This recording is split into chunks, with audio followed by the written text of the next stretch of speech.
Welcome back to another episode of the Freelancers Tea Break. And this week, we are going to jump into 3 questions that I get asked most frequently about freelancing. Now, this is going to be very heavy in the show notes with resources. So if you're listening in the car, make sure you come back and have a look at the resources afterwards or hit the save button, depending on which podcast platform you use. Okay, so the very, very first question is, how the hell do I get started?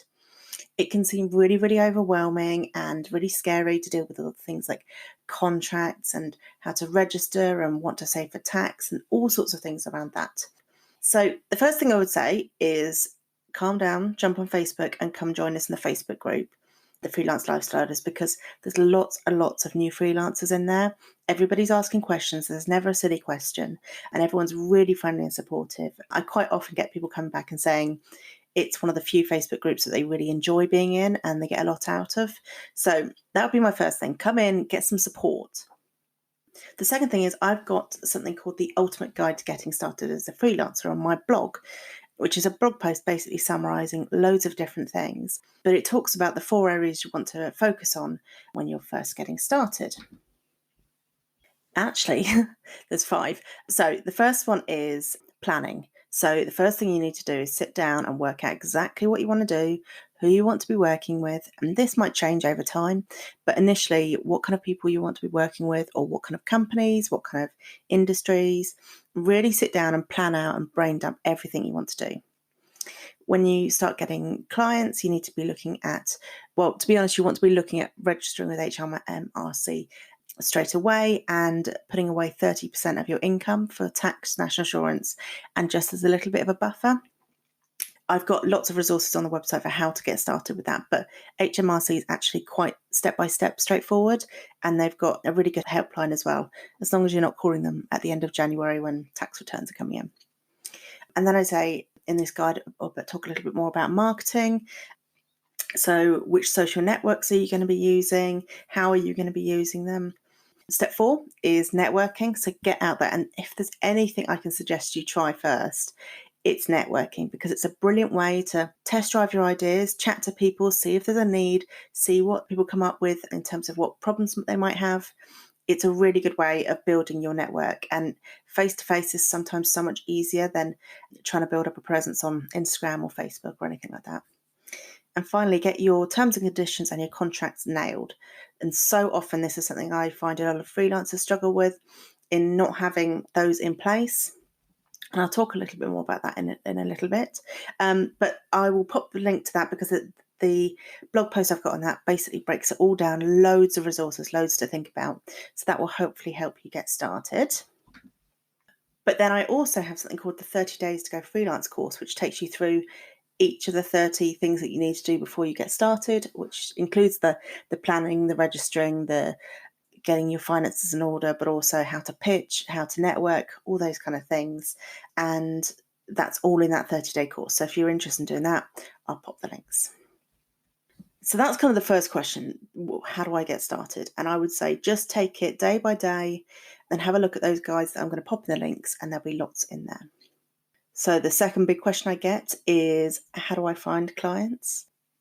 So this is a really big one. This comes up 3 or 4 times in my group a week. So it comes up really regularly. So again, I've got a couple of resources on this. I've got my 4 weeks of pitching challenge, which gives you 4 weeks of ideas for how to find clients, and also my freelance client pipeline. Now, the freelance client pipeline talks about the 4 areas to find new clients. And those areas are pitching, networking, social networking, and referrals. So I've got loads of tasks that you can do under those 4 areas, but what I recommend people do is sit down each week and work out one small task that they can do from each of those.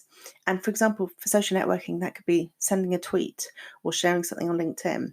The pitching could just be following some people on LinkedIn that might be relevant to your industry or what you're doing.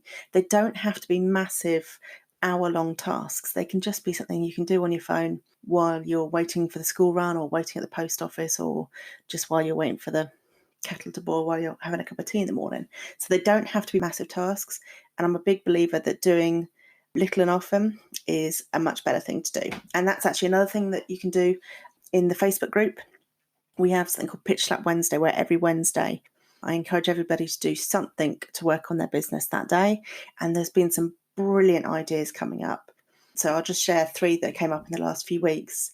Rebecca sent out her 2020 services catalogue to all her previous clients. So it's a great catalogue telling them what she does, her prices and things like that. So it's a really great way of keeping in touch and potentially building more business on people that you've already known. Sarah put her experience of speaking at an event into a blog post, therefore further publicising her availability as a speaker and strengthening that relationship with the person that she originally spoke with. So that's a really great way of making the most of it. And Katie picked up some cards to send to a couple of leads, some greeting cards. I think that's a lovely idea to reach out in not an in-person way, but by sending posts is such a nice way to be remembered by people. So there's loads of different things in there. I'm not going to go through all of them now because it's probably easier for you to have a look through in your own time rather than me wiggling on in your ear about it. And the third most common one is probably surprising, but this comes up in my group a lot.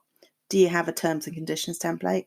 And there is one on the blog, which I'll pop in the links. And the reason I say it is please, please, please make sure you have terms and conditions. There's a podcast, I can't remember the number of it at the moment, but I'll pop that in the links, which goes into why it's so important to have terms and conditions. But it happens quite often that I'll see someone in the group who has had a problem with a client not paying on time or pushing the boundaries in what time they're calling you at, like, say, Friday night at 9 p.m. and things like that. Terms and conditions set really clear boundaries for you and your client, and they're so important. So there is a basic template in there. If you're looking for something more in depth, I also have a legal bundle, which has a non-disclosure template, a service agreement template, which is basically a contract, and also a very nice little spreadsheet that helps you track your KPIs. And that's all provided by Dispace, who I'll be interviewing in the Facebook group very soon. They've got some really interesting stuff to share. So those are the 3 questions I get most often. How the hell do I get started?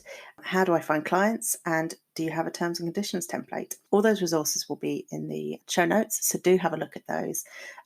But I just thought I'd go over these areas because they are really, really common ones. But if you have a question, do let me know. Come jump over into the Facebook group, the Freelance Lifestylers, or find me on Instagram. I'm Emma Cossey over there, Cossey, and I'm always happy to chat to people and answer any questions.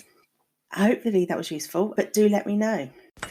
I hope you enjoyed this episode. To find out a little bit more about the freelance lifestyle, hop on over to freelancelifestyle.co.uk.